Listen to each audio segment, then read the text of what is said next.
CTS 두란노 성경교실 가족 여러분, 안녕하세요. 안녕하세요. 예, 반갑습니다. 오늘은 디모데전서 5장 1절에서 6장 2절까지 내용 가지고 각각의 성도를 대하는 목회자의 자세,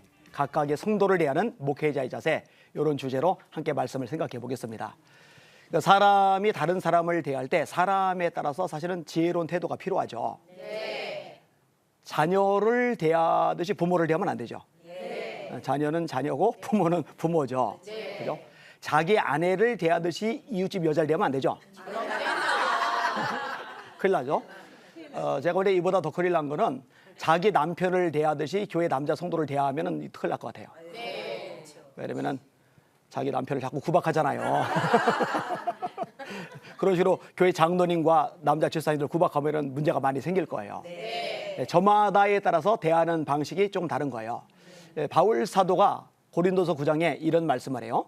유대인들에게는 내가 유대인과 같이 된 것은 유대인들을 얻고자 하며 율법 아래 있는 자들에게는 내가 율법 아래 있지 아니하나 율법 아래 있는 자와 같이 된 것은 율법 아래 있는 자들을 얻고자 하며 율법 없는 자들에게는 내가 하나님의 율법이 없는 자가 아니요 그리스도의 율법 아래 있는 자나 율법 아래 없는 자와 같이 된 것은 율법 아래 없는 자들을 얻고자 하며 내가 약한 자들에게 약한 자와 같이 된 것은 약한 자들을 얻고자 하며 여러 사람에게 여러 모형으로 나타난 것은 아무쪼록 몇몇 사람을 구원하고자 함이라. 사람에 따라서 지혜롭게 대하는 거예요. 네. 그래서 말씀을 전할 수 있는 기회를 얻으려는 거거든요. 네. 오늘 본문의 내용도 바울이 디모데에게 너 목회자인데 사람들에 따라 각각 지혜롭게 대해야 돼. 이런 얘기를 끄집어내주고 있는 거예요.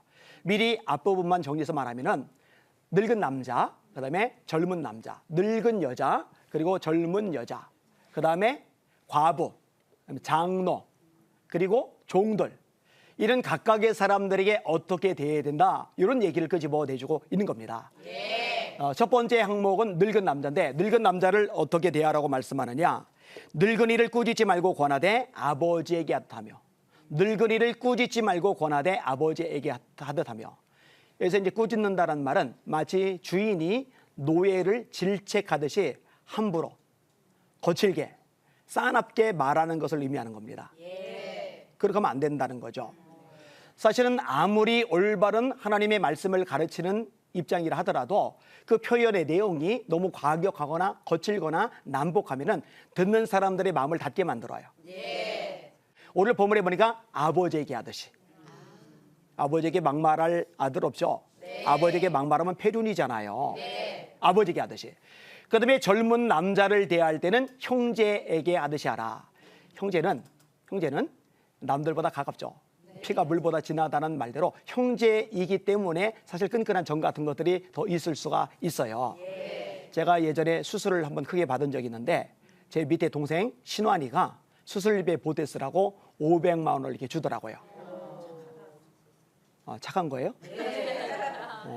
전 동생들은 다 그러는 거라고 생각을 하는데 뭐 동생이 그런 일 겪으면 이제 형 입장에서 그럴 수가 있겠죠. 근데 아무 관계도 없는 남이 그런 식으로 해주기는 쉽지는 않을 거예요. 네. 그러니까 교회에 있는 젊은 남자를 대할 때 형제에게 하듯 하라. 이게 이제 바울이 디모데에게 가르치는 항목입니다. 하나님이 아버지시고 한 아버지를 두고 있으니 형제이고 형제이니까 형제에게 대하듯이 하는 게 마땅한 거죠. 자, 이게 짧게 연결이 되고 있어요. 그 다음에 늙은 여자 성도를 대할 때는 어머니에게 하듯이 하라. 사실 사람들에게 어머니는 고향과도 같아요. 네. 그리움의 존재이죠. 옛날에 노래 중에 삼호가라는 게 있어요. 호미도 나리언 말하는 낫같이 들리도 없으니이다. 어버이도 어머니신 말하는 어버이신 말하는 어머니같이 괴실이 없애라. 어머니같이 괴실이 없애라. 풀면 호미도 날이 있지만 나처럼 날카롭진 않습니다. 아버지도 어버이시지만 어머니처럼 사랑하실 분 없습니다. 어머니처럼 사랑하실 분 없습니다. 제 막내 여동생이 아프리카 선교사예요. 근데 예전에 저한테 엄마의 가계부를 읽고서 울었다고 얘기를 하더라고요. 그러니까 엄마의 가계부에 보면은 아들 위해서 딸 위해서 뭐 쓰고 있는데 엄마를 위해서는 단돈 100원도 쓴 게 없더래요. 그래서 자기가 그걸 보고 계속 울었다고 얘기하더라고요. 지금도 저에게는 어머니에 대한 어떤 애틋한 마음이 있어요. 오늘 간단하게 제가 어머니에 대해서 쓴 시 한 편을 읽어드릴게요. 어머니, 마땅히 요구하면 될 걸 우물쭈물하시네요. 미안해하지 않아도 될 걸 미안하다 하시네요. 자신의 모든 걸 뜯어먹여 뼈만 앙상한 인생인데 더 줄 게 없다며 홀로 울고 계시네요. 어쩌다 드린 작은 선물에 새 생명이라도 얻은 듯 기뻐하시는 그 모습에 웃을 수가 없네요. 있을 때 잘해야지 늘 말만 되풀이하는데 그런 불효자식을 보며 이쁘다고 하시네요. 애틋한 마음이 있죠. 근데 바울 사도가 디모데에게 하는 거요, 나이 든 여자 성도를 낼 때 어머니를 대하듯이 그렇게 하라. 이 말씀이 쉽지가 않죠. 제가 아는 어떤 목사님 한 분은요, 연세 드신 권사님들 참 잘 대접해요. 그분들이 시간이 남아도시니까 교회에 와 계시잖아요. 와 계시면서 교제를 하세요. 와 계시면서 또 기도를 하세요. 그 기도가 교회에 굉장히 보탬이 돼요. 목회자에게, 성도에게 굉장히 큰 힘이 되는 거예요. 그런데 그런 어머니들, 권사님들을 위해서 교회 냉장고 안에 먹을 것을 늘 꽉꽉꽉꽉 채워놓으시는 거예요. 그래서 참 멋있다라고 생각을 했던 기억이 있어요. 자, 그 다음에 젊은 여자를 대할 때는 온전히 깨끗함으로 자매에게 하듯 하라. 이 온전히 깨끗함으로, 이 부분은요, 순결의 항목을 집어넣고 있는 거예요. 너 순결하게, 정결하게 젊은 여자들을 대해야 돼. 자매에게 대하듯이 그렇게 대해야 돼. 제가 올 여름에 청소년 집회를 꽤 많이 인도를 했어요. 광주 지역의 청소년 연합 집회, 경기도 지역의 청소년 연합 집회, 그다음에 뭐 지역마다, 그다음에 주바락이라고 청소년 연합 집회를 아주 크게 하는 단체가 있어요. 거기서 또 말씀을 이제 전해요. 그 하재호 대표님을 만났는데 그 대표님이 이런 얘기를 끄집어내요. 청소년들 청년 사역자로 영향력을 막강하게 미치던 사역자들 넘버 1부터 넘버 7까지가 다 무너져 버렸다고. 제가 볼 때는 그 하재호 목사님도 넘버 7 중에 거뜬히 상위에 들어갈 뿐인데 본인은 안 집어넣으신 것 같아요. 그래서 제가 그 목사님 보고 그랬어요. 목사님은 절대로 넘어지면 안 됩니다. 목사님은 절대로 넘어지면 안 됩니다. 그 목사님까지 넘어져 버리면 진짜 청소년 청년 사역자들 와르르르 무너져 버리는 거예요. 근데 이거요, 함부로 정죄하거나 판단하거나 비판하기가 어려운 게, 다윗 같은 위대한 하나님의 사람, 왕님의 선지자인 다윗 같은 인물도 이 성적인 유혹에 넘어가 버리잖아요. 바세바와의 간음죄, 이 간음죄를 은폐하기 위해서 우리아를 죽이는 살인죄, 이 죄 때문에 집안의 피가 끊이지 않을 거라고 나단 선지자 통해서 하나님의 말씀을 전해봤잖아요.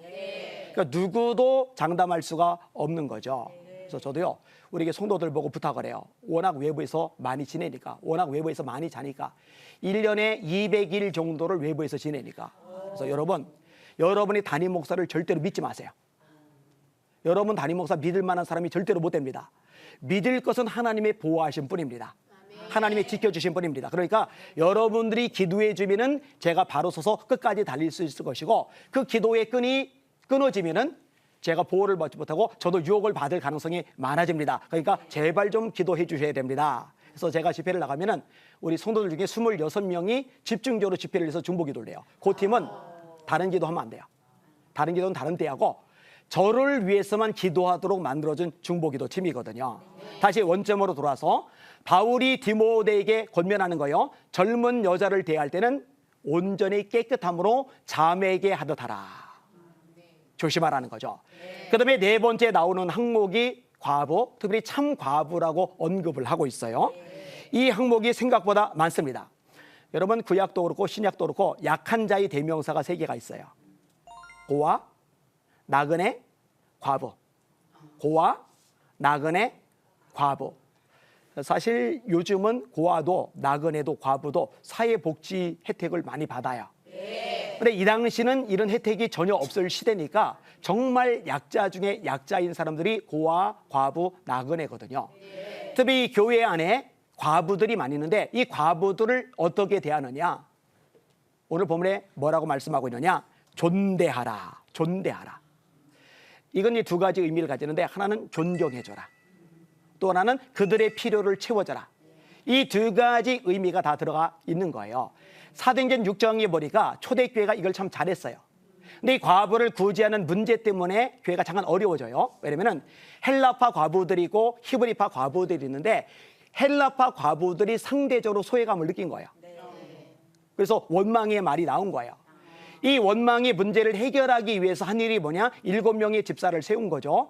그들이 과부를 보살피고 공개하는 일을 하고 사도들은 본업인 기도하는 일과 말씀 사역에 전념하리라.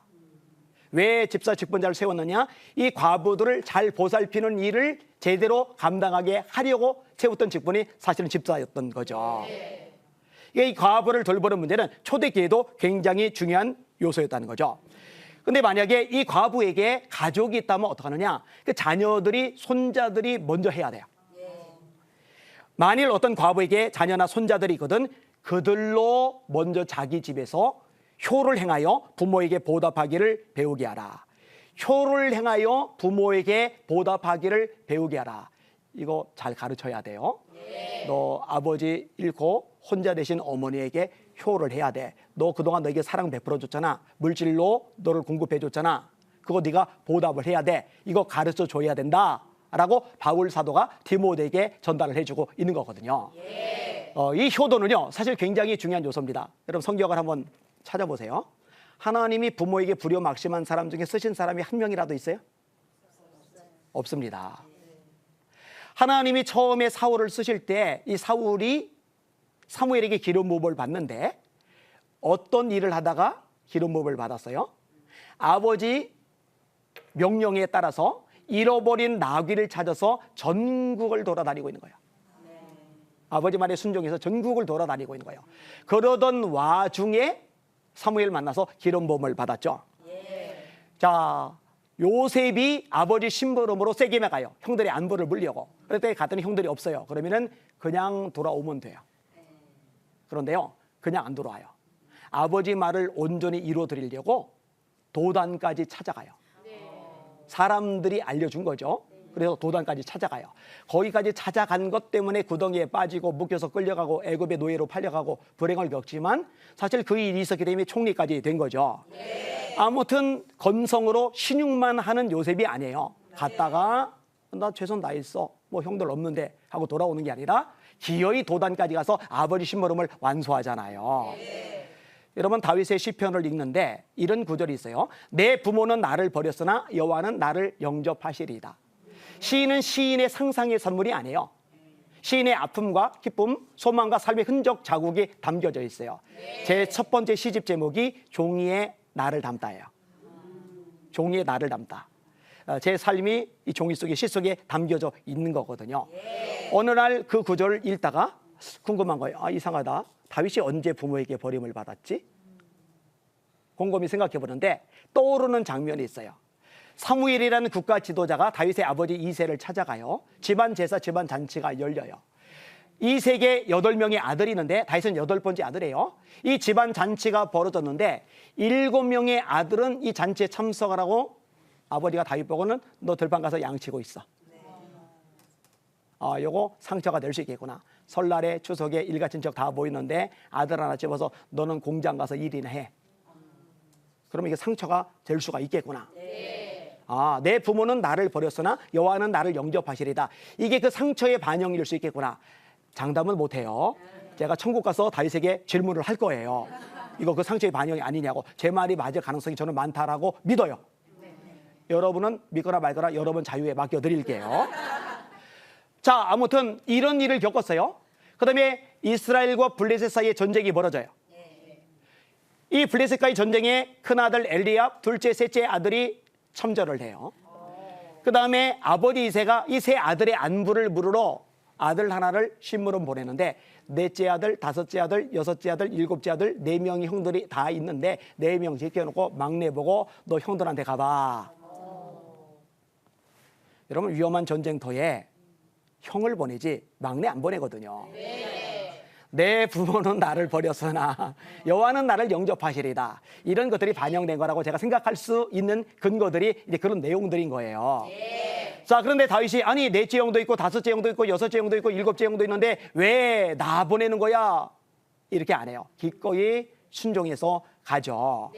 예수님도 마찬가지예요. 순종하여 받으시더라. 자, 이렇게 부모에게 순종하는 것, 이게 마땅하다고 성경이 가르쳐주고 있잖아요. 네 아버지와 어머니를 공경하라. 네 부모를 주 안에서 순종하라. 이것이 옳으니라. 이것이 약속이는 첫 계명이니 이는 네가 땅에서 잘되고 장수하리라. 그런데 호르몬이를 방치한다, 내버려둔다, 공급하지 않는다, 그러면 안 된다는 거죠. 그래서 자녀들이, 손자들이 먼저 어머니를 공경하도록 네가 가르쳐 줘야 돼. 이게 목회자의 해야 될 항목 중에 하나라고 오늘 본문에 이야기를 해주고 있는 겁니다. 근데 오늘 본문을 읽다 보면요, 참 과부와 참 과부가 아닌 사람을 구분을 해요. 재밌어요? 참 과부와 과부가 아닌 사람. 그럼 참 과부는 어떤 사람이 참 과부냐? 몇 가지 특징이 있는데, 첫 번째 특징이 뭐냐면은 하나님께 소망을 두고 있다는 거예요. 남편을 잃었어요. 홀로 자녀를 키워야 돼요. 아니면 자녀도 없이 혼자 남았어요. 근데 사회적인 환경이 안 좋아요. 그 당시 문화권 속에서 혼자 사는 여자들은 힘들 수밖에 없어요.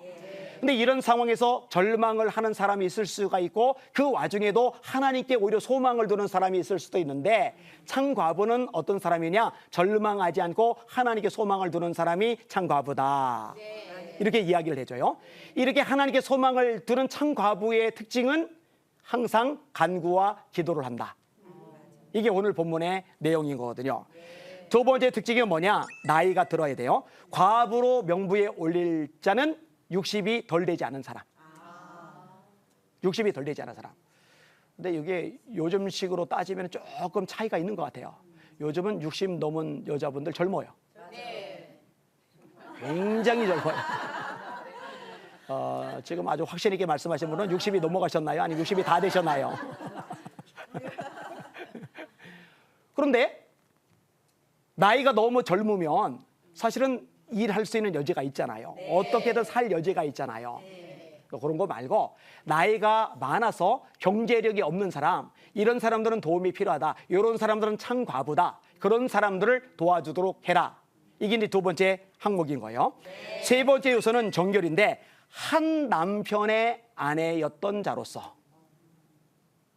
다시 말해, 성적인 유혹을 받아서 이 남자 저 남자 그 남자 요 남자 쫓아다니면서 방탕하게 그렇게 살아갔던 사람, 그렇게 사는 사람은 참 과부의 자격이 없다는 거예요.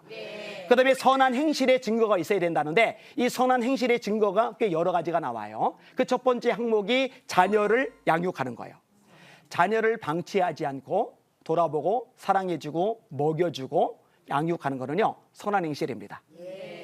하나님께서 기뻐하시는 일입니다. 자부심을 가져도 되는 일이에요. 내가 가치 있고 보람 있고 의미 있고 또 돈 되는 일 많은데 애들한테 매여서 이렇게 인생을 허비하면 되나? 라고 생각할 이유가 없어요. 그건 절대로 허비가 아니거든요. 그다음에 선행 행실 중에 또 하나가 뭐냐면 나그네를 대접하며, 여러분 이 당시는요, 숙박시설이 지금처럼 원활하지 않아요. 이 당시는 교통 상황이 지금처럼 잘 되어 있지를 않아요. 그러니까 복음을 전하는 순회 전도자들이 여기저기 떠돌아다니는데, 뭐 KTX를 타는 것도 아니고 비행기를 타는 것도 아니고 자가용을 타는 것도 아니고 시외버스를 타는 것도 아니고 그냥 걸어서 다니다 보니까 행색이 불편하고 힘들 수밖에 없어요. 굶주릴 수밖에 없어요. 그럼에도 불구하고 편안하게 잠을 잘 수 있는 숙소를 얻을 길이 없어요.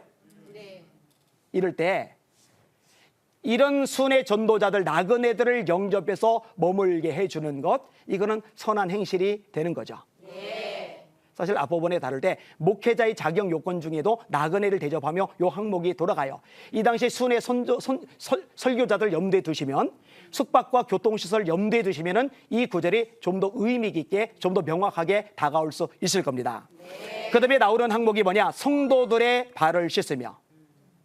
손님 대접의 중요한 요소죠. 저는 지금 양말을 신었어요. 그다음에 구두도 신었어요. 근데 이 당시는 양말 신지 않아요. 샌들 같은 것을 신고 다녀요. 그리고 아스팔트 같은 그런 포장도로가 아니라 흙길이에요.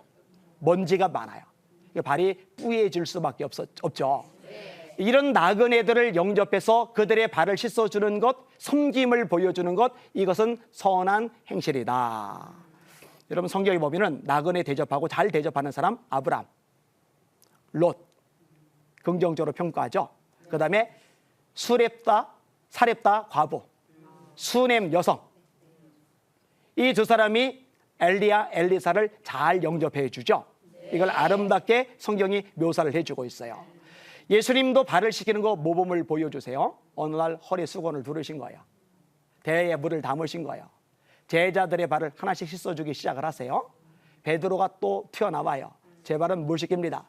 내가 네 발을 씻기지 않으면 너랑 나랑 상관이 없다. 또 튀어요. 그러면 목욕시켜주세요.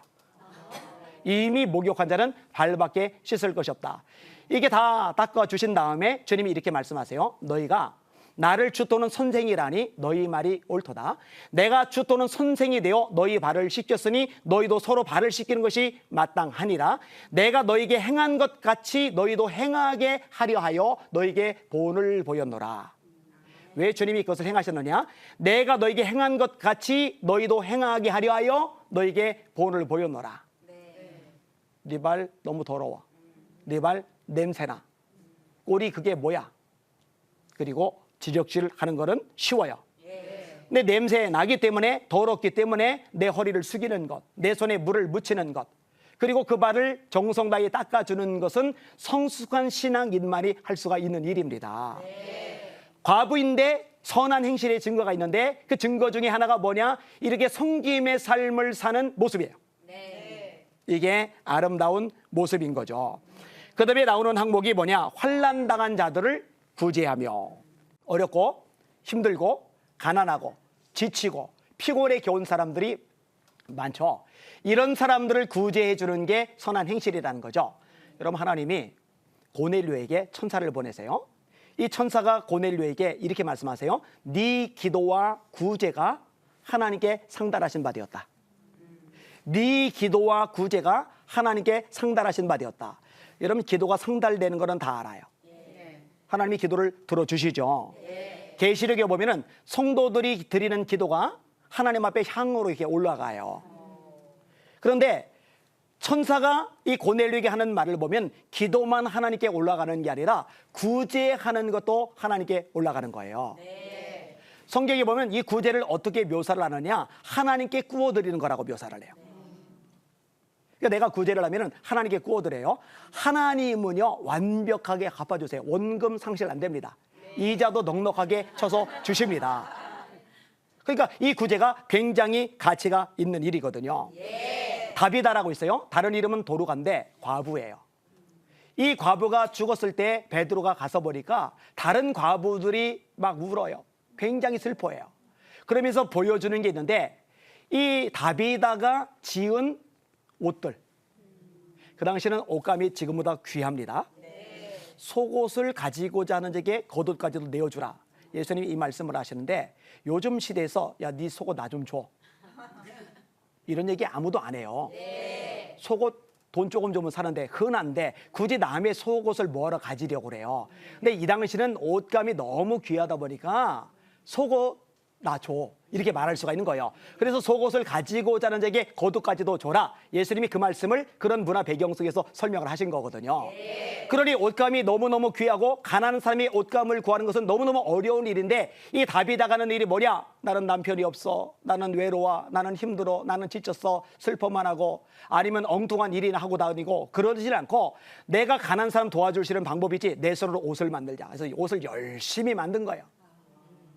이 옷들을 과부들이 베드로에게 보여준 거죠.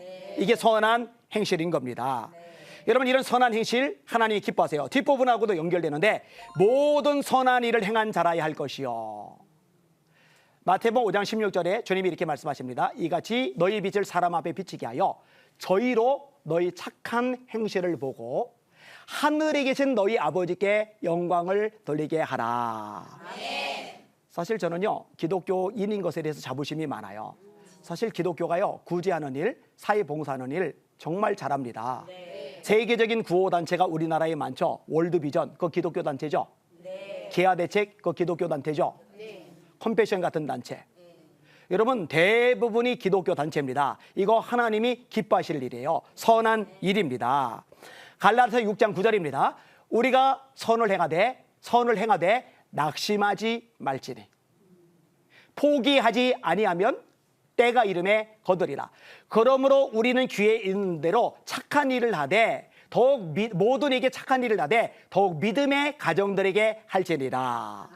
이렇게 말씀하고 계신 거예요. 자, 이렇게 창가부의 특징을 이야기를 해주고 있어요. 하나님께 소망을 두었다. 나이가 충분히 들어야만 한다.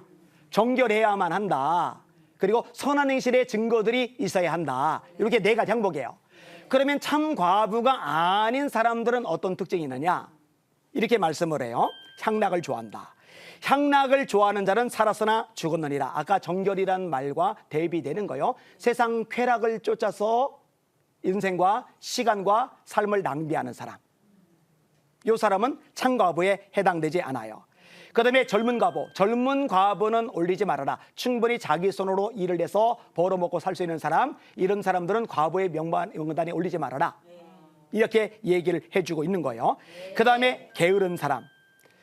특히 젊은 과부 중에 게으른 사람, 이렇게 연결을 하면 되는데, 게으름을 익혀 집집마다 돌아다니고. 집집마다 왜 돌아다닐까요? 전도하러 돌아다니면 괜찮아요. 어렵고 힘들 사람들 신방해 주러 다니면 괜찮아요. 근데 집집마다 돌아다니는 이유가 뭐냐? 게으름을 익혀 집집마다 돌아다녀요. 따분한 거예요. 지루한 거예요. 심심한 거예요. 그래서 이 심심한 것을 해소하려고 여기도 갔다 저기도 갔다가 돌아다니는 거예요. 이게 문제죠. 이렇게 돌아다니는 사람의 특징이 다음번에 연결이 되는데, 게으를 뿐만 아니라 쓸데없는 말을 한다. 쓸데없는 말을 한다. 이 일을 만들며 마땅히 아니할 말을 하나니. 자, 쓸데없는 말 중에 어떤 말이 있겠어요? 부정적인 말. 여러분, 부정적인 말은 부정적인 영향력을 미칩니다. 여러분, 12명의 정탐꾼들이 가나안을 정탐하고 와요. 여호수아 갈렙은 말합니다. 심히 아름다운 땅이야. 10명은 말합니다. 거미를 삼키는 땅이야. 똑같은 성, 똑같은 안악자손, 똑같은 땅, 똑같은 토산물을 받는데 왜 대답이 다를까? 말이 왜 다를까? 그러니까요, 똑같은 환경이냐 아니냐가 중요한 게 아니에요. 마음이 문제죠. 믿음이 문제죠. 자, 여호수아 갈렙은 말합니다. 하나님이 우리와 함께 하시면 그들은 우리의 먹이다. 10명은 말합니다. 우리는 메뚜기다. 다 죽었다. 하나님이 민수기 14장에 말씀하세요. 내 귀에 들린 대로 내가 그들에게 행하리니.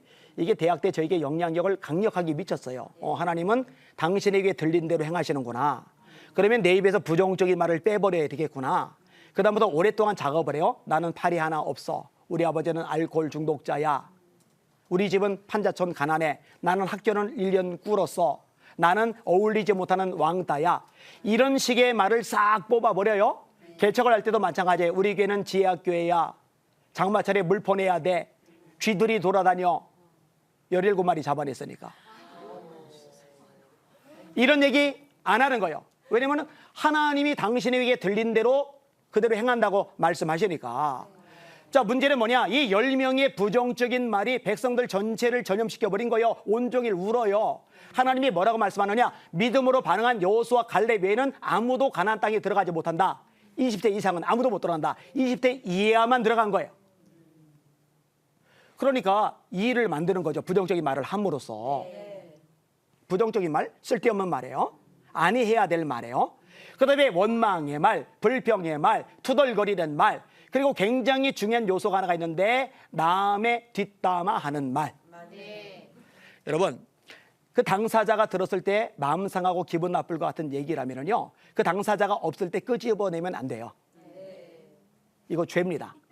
성경은 죄의 항목을 이야기하면서 그중에 수군수군하는 것을 집어넣고 있어요. 하나님이 기뻐하지 않으시는 말 중에 대표적인 말이거든요. 성경은 이렇게 말씀합니다. 허물을 덮어주는 자는 사랑을 말하는 자요, 그것을 거듭 말한 자는 친한 것을 이간하는 자니라. 덮어준다? 이거는 말하지 않는 거예요. 내 입에서 더 이상 꺼내지 않는 거예요.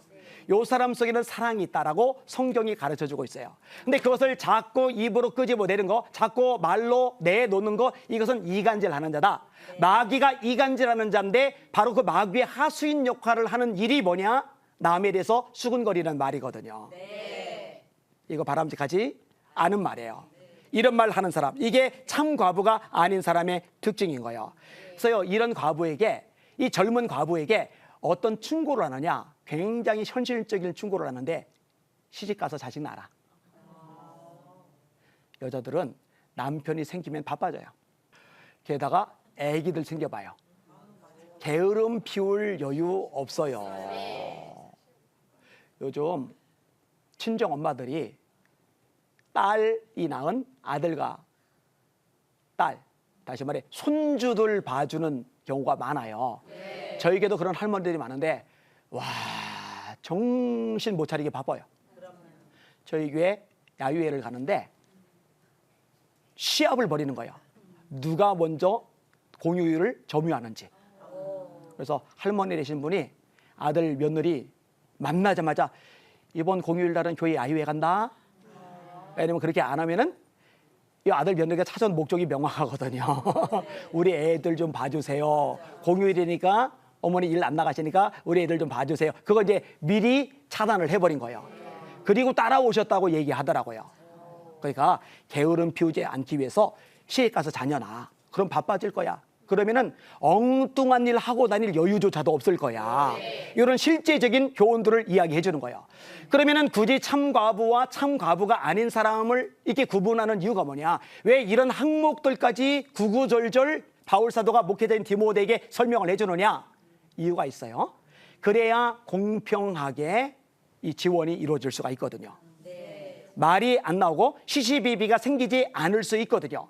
이런 부분에 명확하게 일을 해나가라고 바울이 지시를 내리고 있는 겁니다.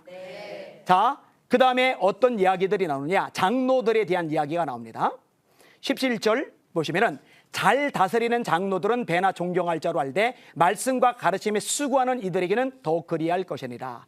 우리가 지난번에 공부를 했어요. 여기서 장로들은 목회자들을 말하는 거예요. 베드로 사도가 자기 스스로를 장로라고 규정을 합니다. 바울 사도가 장로들을 세우고 가는 장면이 나오는데 그 목회자를 이야기하는 거예요. 오늘날의 장로 호칭하고 좀 헷갈리지 않을 필요가 있어요. 그래서 오늘 본문에도 말씀과 가르침에 수고하는 자들에게 더할 것이다. 장로들을 존경하는데, 잘 다스리는 자들을, 장로들을 존경하는데 말씀과 가르침에 수고하는 자들을 더 그렇게 하라. 이거 무슨 말이냐? 목회자들을 존경해 주라 이거죠. 이거는 하나님의 말씀이에요. 존경해 줄 수 있어야 합니다. 예수님이 이렇게 말씀하세요. 나를 영접하는 자는 나 보내시리를 영접하는 거다. 그 전에 너희를 영접하는 자는 나를 영접하는 것이다. 예수님 말씀이에요. 선지자의 이름으로 선지자를 영접하는 자는 선지자의 상을 받을 것이다. 예수님이 하신 말씀이에요. 자, 장로들에 대해서는 존경할 자로 알아야 된다. 그 다음에 두 번째 항목은 뭐냐면은 그들의 필요를 공급해 주라는 거예요.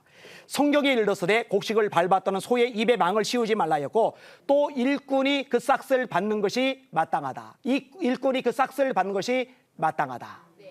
예수님도 제자들을 둘씩 파송하시면서 먹을 것, 돈 같은 것 가지고 다니지 말아라. 가서 대접해 주는 거 받아라. 일꾼이 그 싹을 받는 것이 마땅하다. 이렇게 얘기하시는 대목이 나오거든요. 바울 사도가 고린도서 9장에 이렇게 가르쳐요. 성전의 일을 하는 자들이 성전에서 나는 것을 먹으며 제단에서 섬기는 자들이 제단과 함께 나누는 것을 너희도 알지 못하느냐.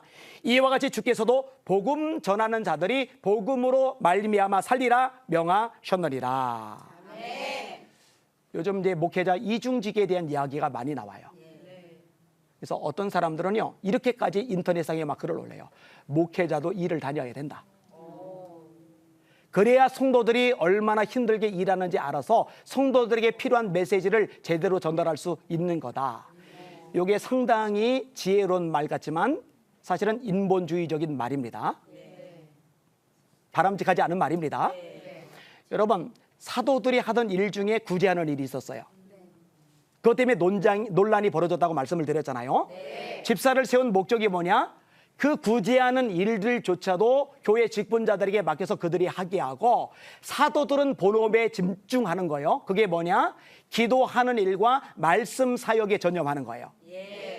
제가요, 말씀을 정말 열심히 읽어요. 열심히 공부해요. 열심히 묵상해요. 열심히 준비를 해요. 설교를 하는데 보통 주일 설교, 금요 예배 설교, 주일 오후 예배 설교 A4 용지 10포인트로 12장에서 15장을 써요.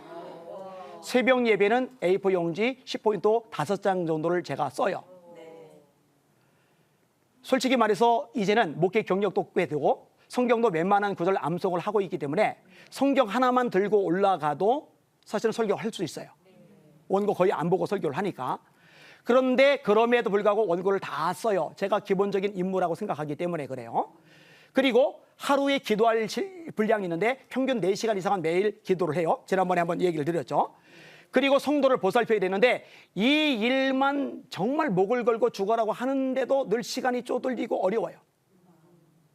근데 이 일에 집중하지 않고 하루 8시간 동안 일을 하고서 그리고 와서 말씀과 기도에 성도 돌아보는 일에 전념을 하면은 유익이 없어요.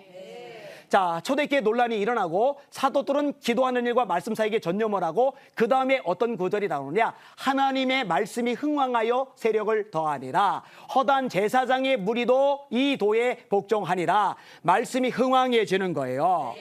다시 말해서 인간적으로 그럴듯한 말, 인간적으로 지혜로운 말이 중요한 게 아니라 성경의 원리가 중요한 거예요. 할 수 없이 일을 하는 분들은 존중해 줘야 될 거예요. 그들을 비판하거나 판단해서는 안 될 거예요. 그런데 그걸 일반화시켜서 목회자들로 직장을 가져야 되고 직장 생활을 해서 성도의 형편을 알아야 되고 그래야 설교를 해야, 그런 다음에 설교를 해야 성도의 심령을 알 수 있다. 이거는 비성경적인 가르침이고 교회를 약하게 하는 잘못되고 왜곡된 가르침입니다. 이런 것들 헷갈리면 안 되는 거예요. 그 다음에 장로에 대한 송사는 쉽게 받지 말라라는 항목이 세 번째 항목입니다. 장로에 대한 고발은 두세 증인이 없으면 받지 말 것이요. 왜냐? 목회자의 위치가 중요하기 때문에 그래요. 목회자가 허물어지면, 목회자가 타격을 받으면, 목회자가 힘을 잃어버리면 교회 전체가 힘을 잃어버려요. 그래서 목회자를 보호하는 제도적인 보안 장치인 거예요. 한 사람이 뭐라고 얘기했다고 그 말에 휘둘려서 목회자를 매도하는 일이 발생하거나 송사를 하는 일들이 발생하지 않도록 두세 증인의 말, 그럼 확실한 거죠. 거의 웬만큼 증거들이 있는 거죠. 이런 상황이 아니면은 목회자에 대한 송사, 장로에 대한 송사는 받지 말아라. 이게 이제 세 번째 항목인 거예요. 그 다음에 네 번째 나오는 항목이 뭐냐? 만약에 명확하게 죄가 드러나면 어떡하느냐? 모든 사람 앞에 꾸짖어서 나머지 사람들로 두려워하게 하라. 드러내라는 거예요. 공개적으로 책망을 하라는 거예요.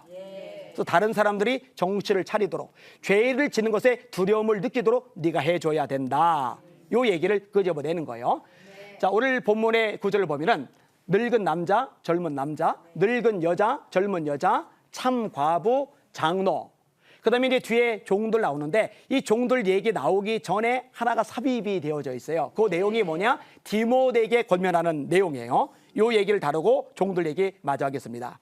자, 디모데에게 어떤 권면을 하느냐? 오늘 본문에 보니까 너는 편견이 없이 이것들을 지켜 아무 일도 불공평하게 하지 말라. 근데 이런 명령을 내리는데 이 명령이 쉬운 명령, 단순한 명령, 바울 자신 개인의 명령이 아니라는 거예요. 앞에 어떻게 말하느냐? 하나님과 그리스도 예수와 택하심을 받은 천사들 앞에서 내가 명하노니. 하나님 앞에서 명령하는 거야. 예수님 앞에서 명령하는 거야. 하나님이 택하신 천사들 앞에서 명령하는 거야. 너 내가 말하는 거 지켜 행해야 돼. 이거 공평하게 이걸 해야 돼. 정신 바짝 차려. 이런 의미가 담겨져 있어요.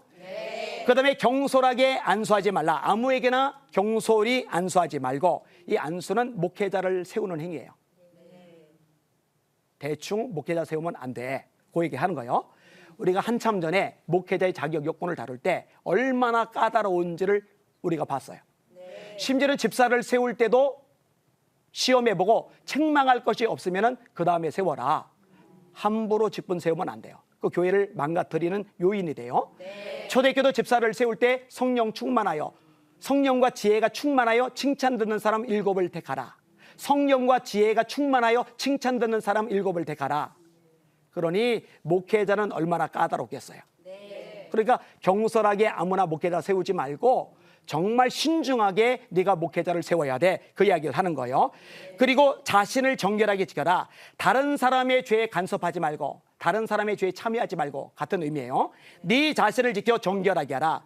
영적 지도자가 먼저 성결해야, 순결해야, 깨끗해야 비로소 영향력을 미칠 수 있거든요. 네. 아까도 언급을 했듯이 이 순결, 정결의 측면에서 무너져 버리면 그 다음에는 그 메시지에 성도들이 귀를 기울이지 않아요.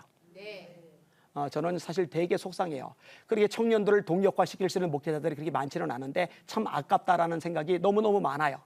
그래서 지금 남아있는 청소년, 청년 사역자들 위해서 중보기도를 많이 해야 되겠구나 이 생각을 해요. 우리 시청자들도 그 기도를 해줬으면 좋겠다라는 생각이 있습니다. 그 다음에 희한한 얘기가 하나 나오는데 포도주를 조금씩 쓰라는 거예요. 자주 나는 병을 위하여는 포도주를 조금씩 쓰라. 그러면 목회자의 자격 요건 중에 술에 인박이지 아니하며 이 디모데는 술을 멀리 했을 것이 당연한데 그런데 위장 증세가 안 좋아요. 그 당시에 물이 나쁘거든요.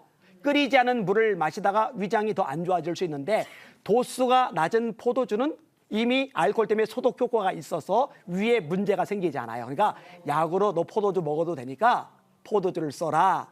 그 얘기를 하는 거예요. 이 구절을 또 잘못 이용해서 봐라. 바울 사도가 목회자인 디모데 보고 포도주 먹어도 된다고 그랬다.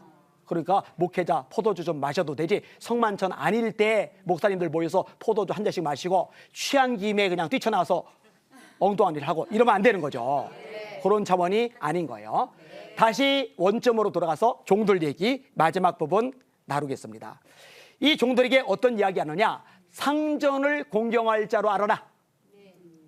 이 공경이란 말 부모에게 쓰는 거죠. 부모를 공경하라. 그 다음에 윗사람에게 대할 때 공경하라 나오는 표현이거든요. 근데 이 표현을 종들에게 쓰는 거예요. 너 상전들 공경하라. 사실 상전들이 밑에 있는 종들에게 인격적으로 대하기는 쉽지 않을 거예요. 네. 그리고 뭐 먹을 거 막 대접을 해준다든지 아니면 선물을 준다든지 용돈을 좀 두둑하게 준다든지 이런 일은 사실은 없어요. 어차피 종이니까. 네. 그러니까 속으로 악감정들이 있을 수 있어요. 짜증 날 거예요. 기분이 상할 거예요. 그런데 바울 사도가 뭐라고 가르치느냐? 상전들을 공경할 자로 여겨라. 이 성경 말씀이 참 놀라워요. 기가 막혀요. 이게 다가 아니에요. 뭐라고까지 이야기하느냐? 상전이 믿는 자일 경우에 더 잘 섬겨라. 왜냐하면 유익을 받는 사람이 바로 믿음의 형제이기 때문이다. 하나님의 사랑을 받는 자이기 때문이다. 이렇게 이야기를 해주고 있는 겁니다. 자, 이제 전체적으로 정리를 한번 해볼게요. 목회자는 사람에 따라서 각기 맞게 지혜롭게 대해야 돼요. 늙은 여자는 어머니에게 대하듯이, 젊은 여자는 깨끗함으로 자매에게 대하듯이, 늙은 남자에게는 아버지를 대하듯이, 젊은 남자는 형제를 대하듯이, 참 과부는 존대해주고, 장로들은 특별히 존경하면서 쉽게 송사에 휘말리지 않도록 책임을 져주고 보호를 해주고, 종들일 경우 너희들 상전을 존중할 자로 여겨라. 이것을 잘 가르쳐서 성도들이 저마다 맞게끔 처신할 수 있도록 지혜롭게 행동할 수 있도록 해줘라. 이런 지혜가 저에게 여러분에게 넘쳐나기를 예수님의 이름으로 축원합니다. 오늘 여기까지 말씀을 나누겠습니다. 감사합니다.